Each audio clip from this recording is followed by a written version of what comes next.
Regresamos a Punto y Contrapunto. La relación entre los grupos empresariales y el presidente Andrés Manuel López Obrador no ha sido precisamente coser y cantar. En materia económica, ha habido divergencias sobre las medidas tomadas durante la pandemia, pero también logros como el programa de inversión presentado ayer. Veamos el contexto. Este lunes, el presidente López Obrador presentó el segundo paquete de inversiones como parte del programa Unidos por el Progreso de México y el Bienestar de Todos. Acompañado por empresarios, se presentaron 29 proyectos que buscan revitalizar la economía con una inversión de 228,000 millones de pesos de capital público y privado. El primer paquete de 39 proyectos para apuntalar la reactivación económica se presentó en octubre pasado. 10 de esos proyectos ya están en marcha. La inversión total de los 68 proyectos es de 525,000 millones de pesos y se proyecta la generación de 400,000 empleos. Las obras no tendrán impacto en la deuda pública y más del 50% de la inversión es privada. El acuerdo de inversión firmado con la iniciativa privada busca disminuir los efectos de la crisis económica provocada por el COVID-19. Debido a la pandemia, los grupos empresariales han solicitado además en varias ocasiones apoyo para crear un salario solidario y o estímulos fiscales para enfrentar la crisis, pero el Ejecutivo Federal descartó ambas medidas. En cambio, envió al Legislativo una iniciativa para restringir la subcontratación. La clase empresarial reprochó a la Administración Federal no haberlos considerado en la elaboración de la iniciativa, por lo que se iniciaron unas mesas de diálogo para realizar adecuaciones a la propuesta. El primer acuerdo alcanzado fue eliminar la subcontratación dentro de las mismas empresas, pero las charlas continúan. Punto y contrapunto. Segundo tema de discusión esta noche, pues la relación entre la iniciativa privada y el presidente. ¿Cómo lo estás viendo tú, Estefanía? Si quieres empezamos contigo. Sí, a ver, yo creo que lo más importante es la creación de empleos y que esto tenga que ver con, digamos, este acuerdo con el sector privado que tenga que ver con la creación de 400,000 empleos es muy importante y sobre todo que tiene que ver con 29 proyectos específicos de cooperación y de colaboración. Creo que esto también viene a romper la idea de que no se iba a llevar bien el gobierno con las empresas, que las empresas se iban a empezar ahí, cosa que no sucedió, que las empresas estaban muy en descontento y no iban a generar empleos, cosa que tampoco sucedió, y viene con un panorama distinto de cooperación, que también se había visto con el tema de los hospitales durante la pandemia, y que el sector privado está en una buena relación con el gobierno federal, pero que además se está construyendo también al calor de lo que mencionaba hace un rato, al tema de los impuestos, que están colaborando, que tenemos una reclamación de impuestos histórica, que tiene que ver también con la participación y con la importancia que tiene cuidar la relación con el sector privado desde un lado responsable y no desde un lado entreguista, digamos, ¿no? Creo que el acuerdo de inversión es importante, se está dando en buenos términos, se ha visto también la confianza del sector privado en muchos rubros y pues, parece que el único sector privado que no va con eso ha sido el grupo de los empresarios pseudo empresarios mexicanos que han tenido su grupo y que han querido hacer política con esto. A mí me parece bien, va en buen camino, tiene que ver con la recuperación de la pandemia sin duda y al final quien sale beneficiado pues serán los trabajadores y la creación de empleos que se hagan y que tiene que ver también con lo que vaya a derivar del TME, con estos nuevos acuerdos. Me parece importante y pues se termina de contemplar o tiene que ver también con lo que hablábamos en el bloque pasado, con el informe del presidente. Tiene que ver con la recuperación económica sin duda que se ha visto a nivel mundial pues complicada con el tema de la COVID, pero que ahora parece que los empresarios y que el sector privado va a entrarle de manera responsable y yo lo celebro sin duda. También es un reflejo de la confianza que hay en el gobierno federal hoy, porque a quien más le interesa que no exista la corrupción es a los empresarios. Alejandro Encinas, tu punto de vista, por favor.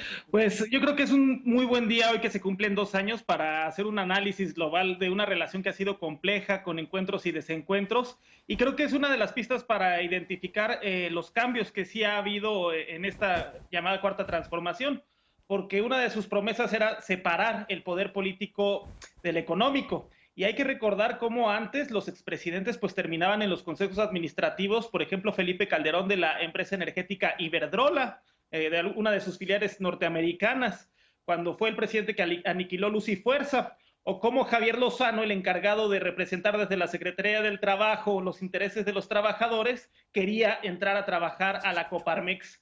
Esas puertas giratorias, yo no me imagino en definitiva a López Obrador trabajando para un consejo administrativo de una transnacional una vez que acabe su sexenio. Y es lo que yo creo que sí se ha logrado separar. Y hay muchos ejemplos de eso. Por ejemplo, la cancelación del aeropuerto de Texcoco, que era este plan corruptísimo de negocios millonarios del grupo de Atlacomulco, la cuestión del uso de glifosatos en el sector de la agroindustria, el etiquetado de productos con altos contenidos calóricos o de altos niveles de grasa, quitarle la protección o los monopolios a las farmacéuticas. Son puntos en donde ha habido desencuentros con el sector privado, pero una vez que encuentras esas líneas de diferencia en donde va a haber un acuerdo básico y es que en muchas cosas vamos a estar en desacuerdo, creo que sí ha habido diálogo, cooperación y entendimiento en muchas otras para sacar medidas que ya desde una oposición de autonomía y de diálogo, pues son en beneficio del país, como el salario mínimo, que ha elevado el 30% del poder adquisitivo, y este fue pues una decisión que se toma en el seno de la CONASAMI por los trabajadores, por los empresarios.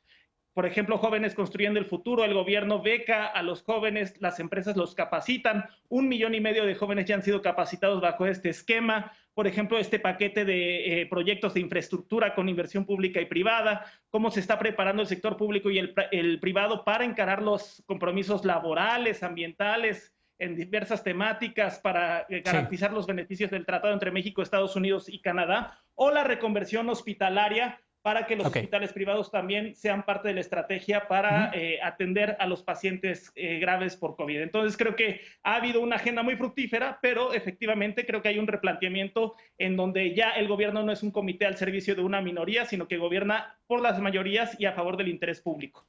Martín Vivanco, ni más ni menos el gabinete del presidente es coordinado por un empresario como Alfonso Romo, con los señalamientos y el pasado que en muchas ocasiones se ha mencionado. ¿Realmente está separado el poder político del económico?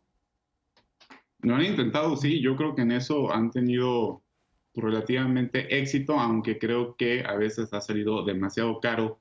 Porque, y el ejemplo o sea, te tomo el ejemplo, Alfonso Romo al principio del gobierno era visto como alguien extremadamente poderoso y hemos visto con el paso del tiempo cómo ha sido mermado su posición, su calidad de interlocutor. Él dijo, a todo el mundo le dijo que no se iba a cancelar el aeropuerto, por ejemplo. A partir de ahí, pues empezó a decaer muchísimo su protagonismo en el gobierno y él ha tratado de mediar muchísimas cosas entre el empresariado y el gobierno, pues simplemente no se puede.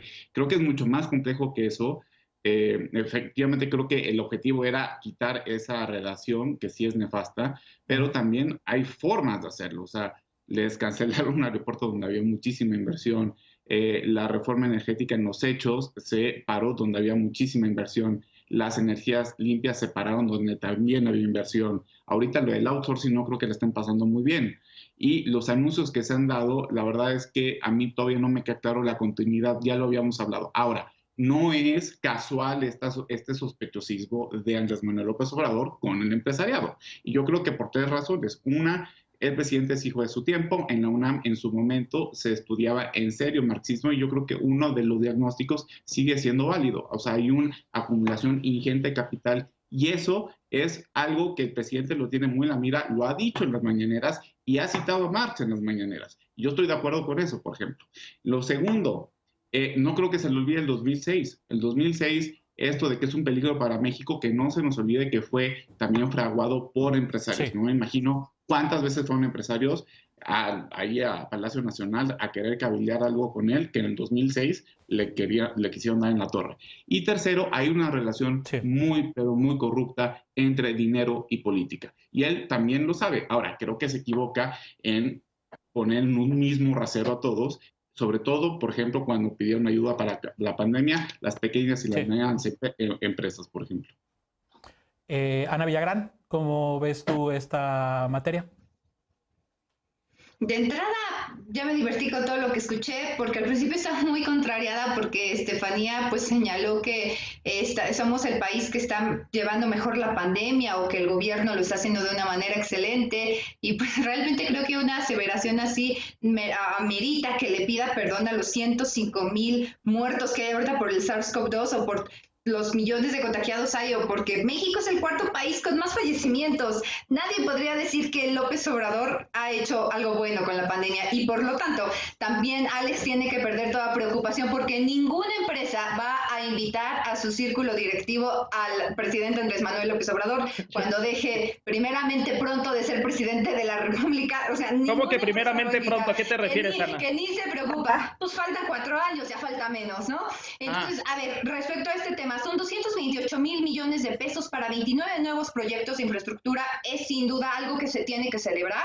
Qué bueno que haya una inversión. Yo cuestiono que el tema es que es en carreteras, en puertos, en ferroviarias, en energía de hidrocarburos, en logística, en agua potable. Es decir, no están haciendo exactamente nada nuevo de lo que ya venían haciendo otros sexenios. Y lo que sí están dejando de hacer es dejaron de invertir en energías limpias y en proyectos que nos posicionen de una manera más competitiva en el mercado global. O sea, México se está retrasando años luz en términos de inversión en infraestructura, aunque venga con capital privado. De esos 68 proyectos que se presentaron, se pretende que se generen 4,000 nuevos empleos, 400,000 nuevos empleos que no van a ser gracias a la cuarta transformación, sino a las y los empresarios del país que están invirtiendo esto, pese a que no se les ha dado las condiciones para sobrevivir. En el caso del outsourcing, por ejemplo, yo creo que se tiene una muy buena intención, por supuesto, para que las y los trabajadores del país que no tienen las condiciones legales mínimas requeridas las tengan, pero no de la manera en la que la cuarta transformación llega, impone y destruye y desaparece. Las cosas no son así, y menos con un empresariado que ha sido amordazado y obligado a comprar tonterías como lo del avión presidencial. Es decir, a los empresarios en México ahorita tienen todo menos buenas condiciones. Y así el país no va a progresar. Sí.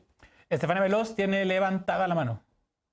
Sí, a ver, a mí me parece absurdo que Ana no entienda que para que el empresario funcione tiene que haber una política que les permita funcionar bien. Entonces, si ella está pensando que los empresarios se mueven solos, pues entonces no sé qué le enseñaron en el PAN, donde la mayoría son empresarios. Y yo quiero decir por alusión personal, a mí me duelen todos los muertos.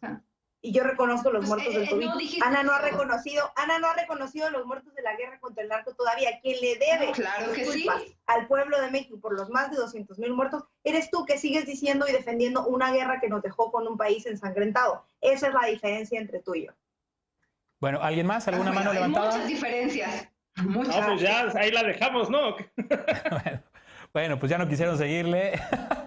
Vámonos a una pausa. Ante el incremento de muertes y contagios por COVID-19, la Organización Mundial de la Salud pidió a México abordar con seriedad la pandemia. El subsecretario Hugo López-Gatell dijo que el llamado era a la población y que él dice lo mismo todas las noches. ¿Qué lectura dan en la mesa a estas declaraciones? Regresamos a Punto y Contrapunto.